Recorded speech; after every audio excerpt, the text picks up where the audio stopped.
بسم اللہ الرحمن الرحیم کی برکت کا واقعہ۔ کہا جاتا ہے کہ کسی علاقے میں قحط سالی پیدا ہو گئی۔ اس قحط سالی کی لپیٹ میں نہ صرف انسان بلکہ چرند و پرند سب اس کا شکار ہو گئے۔ مویشی مالکان بے حد پریشان تھے۔ اس دوران ایک مسجد کے مولوی نے جمعے کے خطبے میں نہایت یقین کے ساتھ یہ بات بتائی کہ اللہ کا نام لے کر یعنی بسم اللہ الرحمن الرحیم پڑھ کر دریا کو حکم دیا جائے تو وہ بھی نافرمانی نہیں کرتا۔ خطبہ سننے والوں میں ایک چرواہ بھی موجود تھا۔ مولوی کی یہ بات اس کے دل میں اتر گئی اور اس بات پر اس کا یقین کامل ہو گیا۔ اس نے واپس آ کر اپنی بکریاں کھولیں اور سیدھا دریا پر چلا گیا۔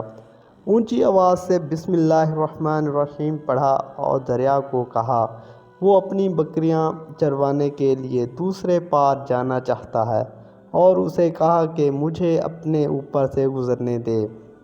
یہ کہہ کر اس نے اپنی بکریوں کو لیا اور دریا پر چلتا ہوا دریا پار کر گیا۔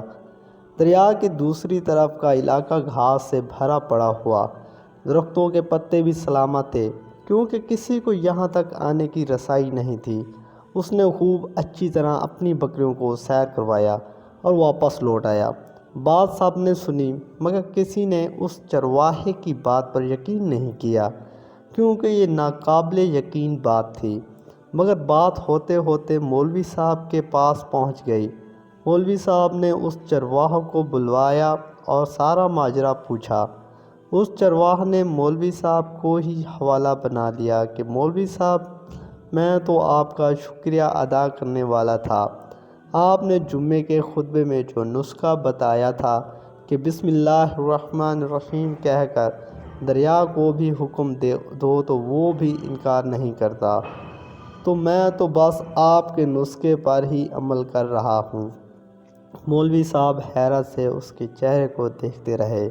مولوی صاحب نے کہا بھائی صاحب ایسی باتیں تو ہم ہر جمعے میں کرتے ہیں، فقط ان کا مقصد لوگوں کا ایمان بنانا ہوتا ہے۔ مگر بکریوں والا ڈٹا رہا کہ میں تو بس بسم اللہ الرحمن الرحیم کہہ کر پانی پر چلتا ہوں اور بکریوں سمیت پانی پار چلا جاتا ہوں۔ آخر کار مولوی صاحب نے صبح خود یہ تجربہ کرنے کی ٹھانی، جسے دیکھنے چرواہے سمیت پورا علاقہ بھی آ گیا۔ مجمع زیادہ تھا۔ مولوی صاحب نے ایک دو بار سوچا کہ انکار کر دو کہ کہیں ڈوب نہ جاؤ، مگر وہ جو مولوی صاحب کو کندھے پر اٹھا کر لائے تھے اب بھی جوش و خروش سے اللہ اکبر کے نعرے لگا رہے تھے اور مولوی صاحب کے حق میں تعریفیں کر رہے تھے۔ آخر کار مولوی صاحب نے اپنے ڈر کو دور کرنے کے لیے ایک رسہ منگوایا۔ پہلے اسے ایک درخت کے ساتھ باندھا، پھر اپنی کمر کے ساتھ باندھا، پھر ڈرتے ڈرتے ڈھالا سا بسم اللہ پڑھا اور دریا پر چلنا شروع ہو گئے۔ مگر پہلا پاؤں ہی رکھا تھا کہ پانی میں گر گئے۔ مولوی صاحب ڈبکیاں کھانے لگے اور پانی کے بہاؤ میں بہنا شروع ہو گئے۔ لوگوں نے کھینچ کھینچ کر باہر نکالا۔ مولوی صاحب کی اس حرکت نے چرواہوں کو پریشان کر دیا کہ مولوی صاحب کی بسم اللہ الرحمن الرحیم کو یہ کیا ہو گیا ہے، کیونکہ اس کا یہ روز کا معمول تھا۔ اس کے اپنے یقین میں کوئی فرق نہ آیا۔ اس نے بسم اللہ الرحمن الرحیم کہہ کر بکریوں کو پانی کی طرف اشارہ کیا اور خود ان کے پیچھے چلتا ہوا پار چھوڑ کر واپس بھی آ گیا۔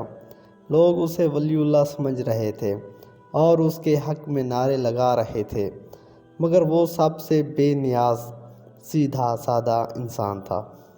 وہ مولوی صاحب کے پاس پہنچا اور کہا مولوی صاحب میں آپ کی بسم اللہ کی تعریف سے کافی پریشان تھا، مگر پانی پر چلتے ہوئے مجھے آپ کی بسم اللہ کی بیماری کا پتہ چل گیا۔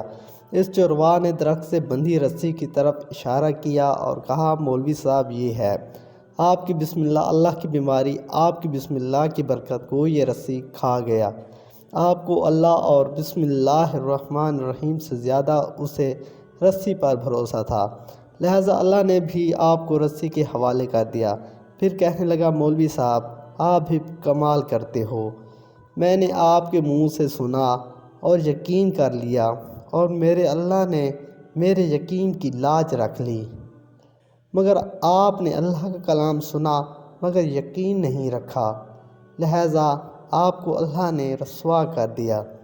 محترم عزیز دوستو، یہی کچھ ہمارا حال ہے، ہماری نمازوں اور دعاؤں کا حال بھی یقین سے خالی ہے۔